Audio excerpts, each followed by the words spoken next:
Begitu menyakitkannya kematian hati. Ketika hati mati, maka hidup ini hampa. Panggilan-panggilan kebaikan pun tak akan bisa merasuk ke dalam hati.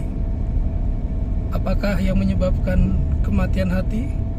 Salah satunya adalah dosa. Dosa tentang hal yang sudah diketahui bahwasanya itu dosa, namun sekali, berkali, dan berkali-kali dilakukan. Dosa tersebut adalah dosa riba.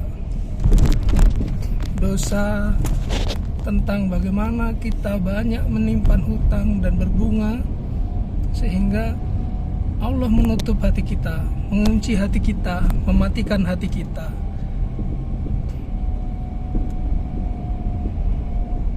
Maka yang harus kita lakukan adalah mensegerakan bertaubat. Taubatan nasuha. Jikalau hutang-hutang kita masih banyak, dan hutang itu meskipun menjadi hutang produktif, diberikan aset, baik itu rumah, tanah, perkebunan, maka sebaiknya segera jual agar kita segera terbebas dari riba. Hidup kita menjadi tenang dan Allah akan membukakan hati kita kembali, melembutkan hati kita kembali. Bagaimana mungkin seorang muslim ketika mendengar panggilan Allah, hayya 'alas shalah, hayya 'alas shalah, masih tidak bergeming hatinya untuk segera bangkit menuju ke masjid. Lidah pun keluh ketika dia harus membaca Al-Quran. Al-Quran tidak mampu masuk ke dalam hatinya, padahal Al-Quran adalah kandungan firman Allah yang mampu menghidupkan hati, menjadikan kalbu menjadi tenang. Tapi bagaimana mungkin hati akan menjadi tenang jikalau kita masih terlilit oleh riba? Karena sesungguhnya Allah akan memerangi orang-orang yang bergantung kepada riba.